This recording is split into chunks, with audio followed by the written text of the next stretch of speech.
Chapter 28 Aspano Pisciotta had felt the black worm of treachery growing in his heart for the past year. Pisciotta had always been loyal. Since childhood he had accepted Giuliano's leadership without jealousy, and Giuliano had always proclaimed that Pisciotta was co-leader of the band, not one of the sub-chiefs like Passatempo, Terranova, Andolini, and the Corporal. But Giuliano's personality was so overwhelming that the co-leadership became a myth. Giuliano commanded. Pisciotta accepted this without reservation. Giuliano was braver than all the others. His tactics in guerrilla warfare were unmatched, his ability to inspire love in the people of Sicily unequaled since Garibaldi. He was idealistic and romantic, and he had the feral cunning so admired by Sicilians. But he had flaws that Pisciotta saw and tried to correct. When Giuliano insisted on giving at least 50% of the band's loot to the poor, Pisciotta told him, "You can be very rich, or you can be loved. You think the people of Sicily will rise and follow your banner in a war against Rome? They never will. They will love you when they take your money. They will hide when you need sanctuary. They will never betray you. But they don't have a revolution in them." Pisciotta had opposed listening to the blandishments of Don Croce and the Christian Democratic Party. He had opposed crushing the communists and socialist organizations in Sicily. When Giuliano hoped for a pardon from the Christian Democrats, Pisciotta said, "They will never pardon you, and Don Croce can never permit you to have any power. Our destiny is to buy our way out of our banditry with money, or someday to die as bandits." It's not a bad way to die, not for me anyway. But Giuliano had not listened to him, and this finally aroused Pisciotta's resentment and started the growth of that hidden worm of treachery. Giuliano had always been a believer and innocent. Pisciotta had always seen clearly. With the advent of Colonel Luca and his special force, Pisciotta knew the end had come. They could win 100 victories, but a solitary defeat would mean their death. As Roland and Oliver had quarreled in the legend of Charlemagne, so Giuliano and Pisciotta had quarreled, and Giuliano had been too stubborn in his heroism. Pisciotta had felt like Oliver, repeatedly begging Roland to blow his horn. Then when Giuliano fell in love with Justina and married her, Pisciotta realized his and Giuliano's destinies were indeed separate. Giuliano would escape to America, have a wife and children. He, Pisciotta, would be a fugitive forever. He would never have a long life. A bullet or his lung disease would finish him off. That was his destiny. He could never live in America. What worried Pisciotta most was that Giuliano, who had found love and tenderness in a young girl, had become more ferocious as a bandit. He killed Carabinieri where previously he had captured them. He had executed Passatempo while on his honeymoon. He showed no mercy to anyone he suspected of informing. Pisciotta was in terror that the man he had loved and defended all these years might turn on him. He worried that if Giuliano learned of some of the things he had recently done, he too might be executed. Don Croce had studied the relationship between Giuliano and Pisciotta closely for the last 3 years. They were the sole danger to his plans of empire. They were the only obstacles to his rule of Sicily. At first he had thought he could make Giuliano and his band the armed forces of the Friends of the Friends. He had sent Hector Adonis to sound Giuliano out. The proposition was clear. Torre Giuliano would be a great warrior, Don Croce the great statesman, but Giuliano would have to bend his knee, and this he refused to do. He had his own star to follow, to help the poor, to make Sicily a free country, to lift the yoke of Rome. This Don Croce could not comprehend. But from 1943 to 1947, Giuliano's star was in ascendancy. The Don still had to forge the Friends into a unified force. The Friends had not recovered from the terrible decimation of their ranks by Mussolini's fascist government, So the Don gentled Giuliano's power by enticing him into an alliance with the Christian Democratic Party. Meanwhile, he built the Mafia empire anew and bided his time. His first stroke, the engineering of the massacre at the Portella della Ginestra, with the blame falling on Giuliano, had been a masterpiece, but he could not claim the credit his due. The stroke destroyed any chance that the government in Rome might pardon Giuliano and support his bid for power in Sicily. It has also stained forever the hero's mantle Giuliano wore as the champion of the poor in Sicily. And when Giuliano executed the 6 mafia chiefs, the Don had no choice. The friends of the friends and Giuliano's band had to fight each other to death. So Don Croce had focused more intently on Pisciotta. Pisciotta was clever, but as young men are clever, that is, he did not give full weight to the hidden terror and evil in the hearts of the best of men. And Pisciotta too had a taste for the fruits and temptations of the world. Where Giuliano disdained money, Pisciotta loved the rewards money brought. Giuliano did not have a penny for his personal fortune, though he had earned over 1 billion lire with his crimes. He distributed his shares of the spoils to the poor and to help support his family. But Don Croce had observed that Pisciotta wore the finest tailored suits in Palermo and visited the most expensive prostitutes. Also that Pisciotta's family lived much better than Giuliano's. And Don Croce learned that Pisciotta had money stored in Palermo's banks under false names, and had taken other precautions that only a man interested in staying alive would make, like false identity papers in 3 different names, a safe house prepared in Trapani, and Don Croce knew that all this was a secret held from Giuliano. So he awaited Pisciotta's visit, a visit requested by Pisciotta, who had known the Don's house was always open to him, with interest and pleasure, and also with prudence and foresight. He was surrounded by armed guards, and he had alerted Colonel Luca and Inspector Velardi to be ready for a conference if all went well.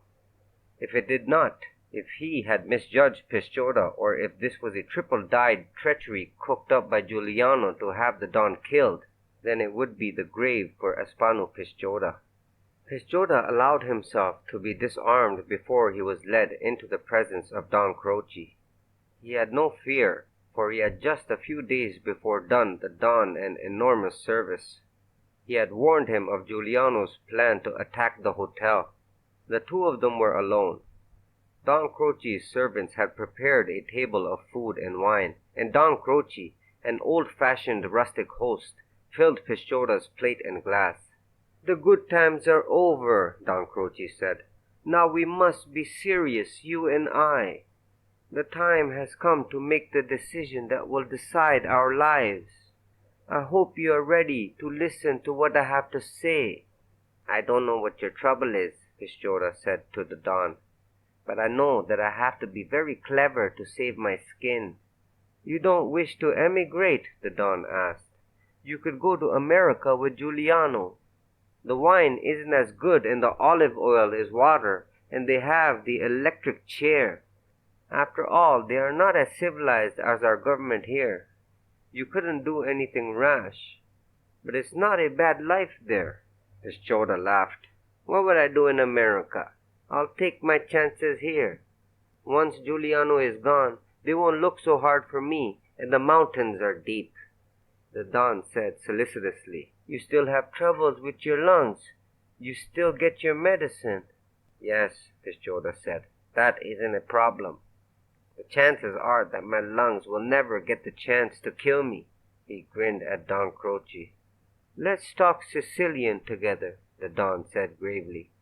"When we are children, when we are young, it is natural to love our friends, to be generous to them, to forgive their faults. Each day is fresh. We look toward to the future with pleasure and without fear. The world itself is not so dangerous. It is a happy time. But as we grow old and have to earn our bread, friendship does not endure so easily. We must always be on our guard. Our elders no longer look after us. We are no longer content with those simple pleasures of children. Pride grows in us. We wish to become great or powerful or rich, or simply to guard ourselves against misfortune. I know how much you love Torre Giuliano, but now you must ask yourself, what is the price of this love?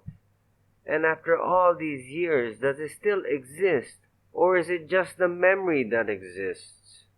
He waited for Pisciotta to make an answer, but Pisciotta looked at him with a face stonier than the rocks on the Camerata mountains and as white. Pisciotta's face had gone very pale. Don Croce went on. I cannot permit Giuliano to live or escape. If you remain faithful to him, then you, too, are my enemy. Know this. With Giuliano gone, you cannot remain alive in Sicily without my protection. Pisciotta said, Torre's testament is safe with the friends in America. If you kill him, that testament will become public and the government will fall. A new government may force you to retire to your farm here in Villaba, or even worse. The Don chuckled, then roared with laughter. He said with contempt, Have you read this famous testament? Yes, Pisciotta said, bewildered by the Don's reaction. I have not, the Don said, but I have decided to act as if it does not exist. Pisciotta said, You asked me to betray Giuliano. What makes you think that is possible? Don Croce smiled. You warned me about his attack on my hotel. That was an act of friendship? I did that for Giuliano, not for you, Pisciotta said. Torre is no longer rational. He plans to kill you. Once you are dead, then I know there is no longer hope for any of us. The friends of the friends will never rest until we are dead. Testament or no testament. He could have been out of the country days ago, but he lingers, hoping to get his revenge and your life. I came to this meeting to make an arrangement with you. Giuliano will leave this country within the next 5 days. He will end his vendetta with you. Let him go. Don Croce leaned back from his plate of food on the table. He sipped his glass of wine. You are being childish, he said. We have come to the end of the history. Giuliano is too dangerous to remain alive. But I cannot kill him. I must live in Sicily. I cannot kill its greatest hero and do the things I must do. Too many people love Giuliano. Too many of his followers will seek revenge for his death. It must be the Carabinieri to do the job. That is how it must be arranged. And you are the only one who can lead Giuliano into such a trap. He paused for a moment and then said deliberately, The end of your world has come. You can stay with it through its destruction, or you can step out of that world and live in another. Pisciotta said, I could be under the protection of Christ, but I wouldn't live long if it was known that I betrayed Giuliano. You have only to tell me where you are meeting him again, Don Croce said. No one else will know. I will arrange things with Colonel Luca and Inspector Velardi. They will take care of the rest. He paused a moment. Giuliano has changed. He is no longer your childhood companion, no longer your best friend. He is a man who is looking after himself, as now you must do. And so on the evening of July 5th, as Pisciotta made his way to Castelvetrano, he had committed himself to Don Croce. He had told him where he would meet Giuliano, and he knew that the Don would tell Colonel Luca and Inspector Velardi. He had not told them that it would be at Zu Peppino's house, but only that it would be in the town of Castelvetrano itself, and he had warned them to be careful, that Giuliano had a sixth sense about traps. But when Pisciotta arrived at Zu Peppino's house, the old carter greeted him with an uncharacteristic coldness. Pisciotta wondered if the old man suspected him. He must have noticed the unusual activity of the Carabinieri in the town, and with that unerring Sicilian paranoia, put two and two together. For a moment Pisciotta felt a thrilling pain of anguish, and then another agonizing thought. What if Giuliano's mother learned that it had been her beloved Espano who betrayed her son? What if one day she stood before him and spit in his face and called him traitor and murderer? They had wept in each other's arms and had sworn to protect her son, and he had given her a Judas kiss. For a moment he thought of killing the old man, and thought too of killing himself. Zu Peppino said, "If you're looking for Turi, he's been and gone." He took pity on Pisciotta. The man's face was white. He seemed to be gasping for air. "Do you want an anisette?" Pisciotta shook his head and turned to leave. The old man said, "Be careful, the town is full of carabinieri." Pisciotta felt a flash of terror. He had been a fool not to know that Giuliano would smell out the trap. And what if now Giuliano smelled out the betrayer? Pisciotta ran out of the house, circled the town, and then took the field paths that would lead him to the fallback meeting place, the Acropolis of Selinus in the ancient ghost town of Selinunte. The ruins of the ancient Greek city glistened in the summer moonlight. Amidst them, Giuliano sat on the crumbling stone steps of the temple dreaming of America. He felt an overwhelming melancholy. The old dreams had vanished. He had been so full of hope for his future and the future of Sicily. He had believed so fully in his immortality. So many people had loved him. Once he had been their blessing, and now it seemed to Giuliano he was their curse. Against all reason he felt deserted. But he still had Aspano Pisciotta, and there would come a day when the two of them together would bring all of those old loves and old dreams alive again. After all, it had been only the two of them in the beginning. The moon disappeared and the ancient city vanished into darkness. Now the ruins looked like skeletons sketched on the black canvas of night. Out of that blackness came the hiss of shifting small stones and earth, and Giuliano rolled his body back between the marble columns, his machine pistol ready. The moon sailed serenely out of the clouds, and he saw Aspano Pisciotta standing in the wide, ruined avenue that led down from the Acropolis. Pisciotta walked slowly down the rubbled path, his eyes searching, his voice whispering Turi's name. Giuliano, hidden behind the temple columns, waited until Pisciotta went past, then stepped out behind him. "Aspano, I won again," he said, playing their old childish game. He was surprised when Pisciotta whirled around in terror.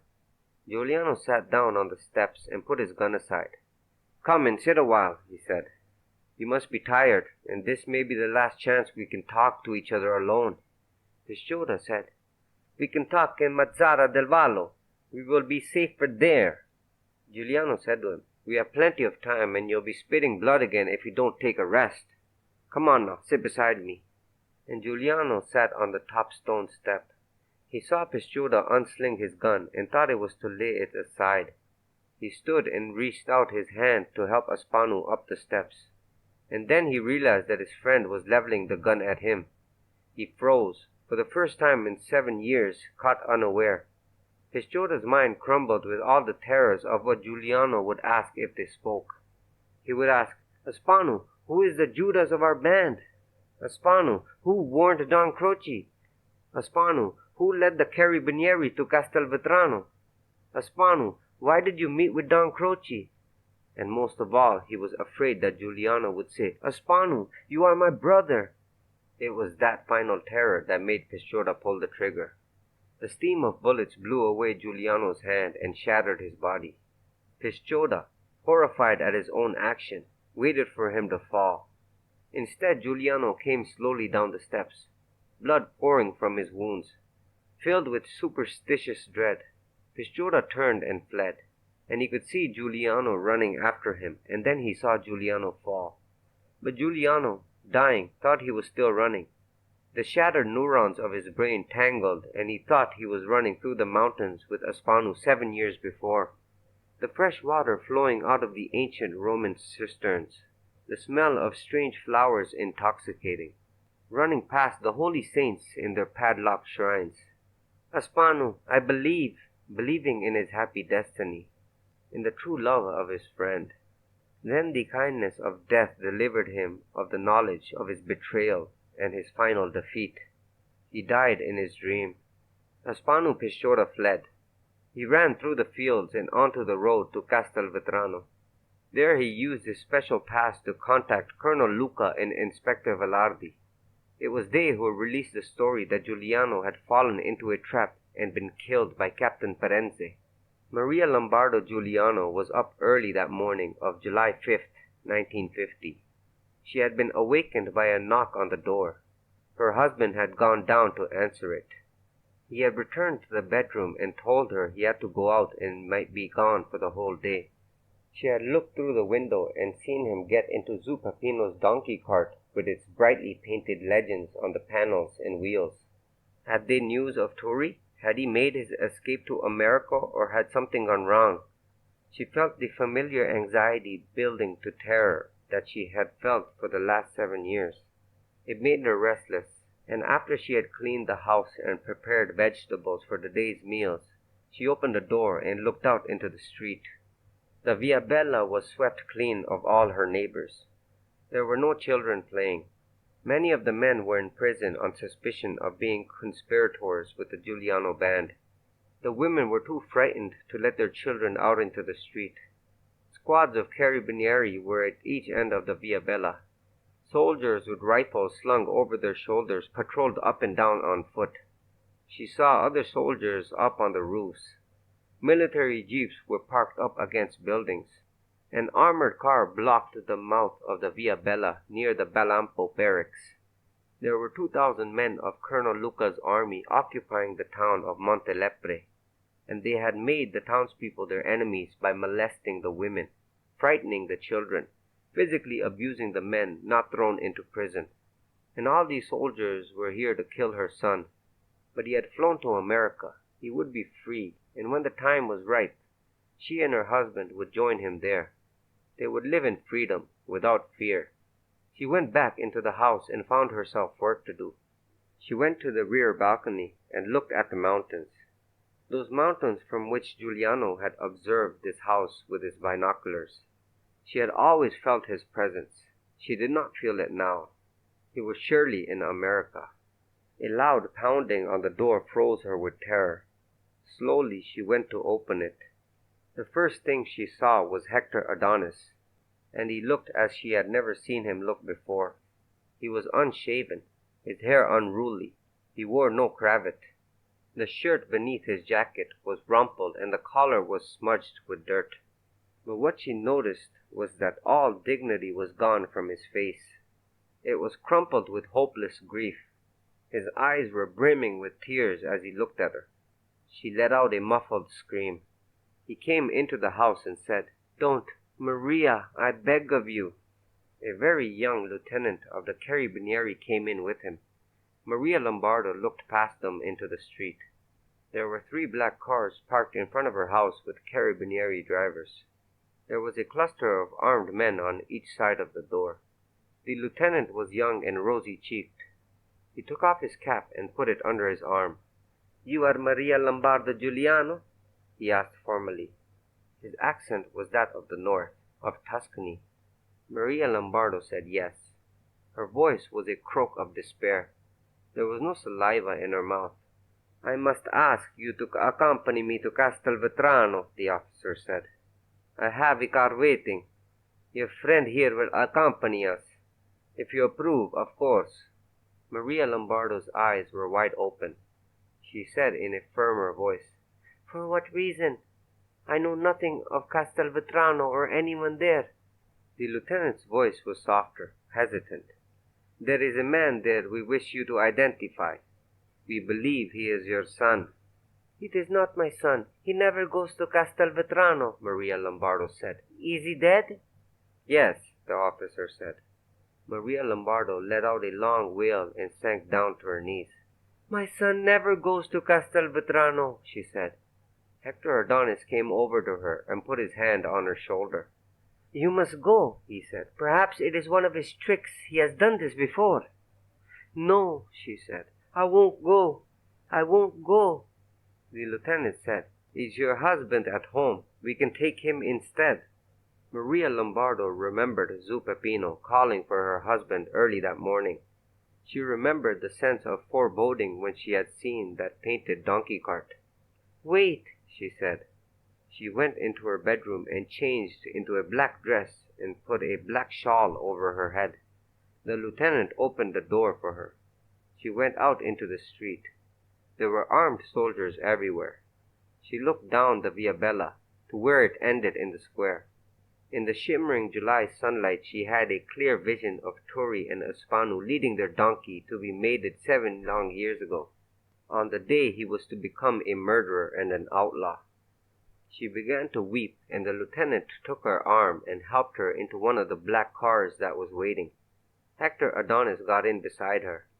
The car moved off through the silent groups of carabinieri, and she buried her face in the shoulder of Hector Adonis, not weeping now, but in mortal terror of what she would see at the end of her journey. The body of Turi Giuliano lay in the courtyard for 3 hours. He seemed to be sleeping, his face down and turned to the left, one leg bent at the knee, his body sprawled. But the white shirt was almost scarlet. Near the mutilated arm was a machine pistol. Newspaper photographers and reporters from Palermo and Rome were already on the scene. A photographer for Life magazine was sniping pictures of Captain Firenze, and the picture would appear with the caption that he was a slayer of great Giuliano. Captain Firenze's face in the picture was good-natured and sad, and also a little bewildered. He wore a cap on his head which made him look like an affable grocer rather than a police officer. But it was the pictures of Turi Giuliano that filled the newspapers all over the world. On one outstretched hand was the emerald ring he had taken from the Duchess. Around his body was the belt with golden buckle with its engraved eagle and lion. A pool of blood lay beneath his body. Before Maria Lombardo's arrival, the body was taken to the town mortuary and put on a huge oval marble slab. The mortuary was part of the cemetery, which was ringed with tall black cypresses. It was here that Maria Lombardo was brought and made to sit on a stone bench. They were waiting for Colonel and Captain to finish their victory lunch in the nearby Hotel Selinus. Maria Lombardo began to weep at the sight of all the journalists, the curious townspeople, the many carabinieri working to keep them under control. Hector Adonis tried to comfort her. Finally they led into the mortuary. Officials around the oval slab were asking questions. She raised her eyes and saw Turi's face. He had never looked so young. He looked as a child, after an exhausting day of play with his Aspanu. There was no mark on his face, only a smudge of powdery dirt where his forehead had lain in the courtyard. The reality sobered her, made her calm. She answered questions. "Yes," she said, "that is my son Turi, born of my body 27 years ago. Yes, I identify him." The officials were still talking to her, giving her papers to sign, but she did not hear or see them. She did not see or hear the crowd pressing around her, the journalists screaming, the photographers fighting with the carabinieri to take pictures. She kissed his forehead, as white as the gray-veined marble. She kissed his bluing lips, the hand torn to pulp by bullets. Her mind dissolved in grief. "Oh, my blood," she said. "What a terrible death you have died." She lost consciousness then, and when the attending physician gave her a shot and she had been brought to her senses, she insisted on going to the courtyard where her son's body had been found. There she knelt and kissed the blood stains on the ground. When she was brought home to Montelepre, she found her husband waiting for her. It was then she learned the murderer of her son was her beloved Aspanu.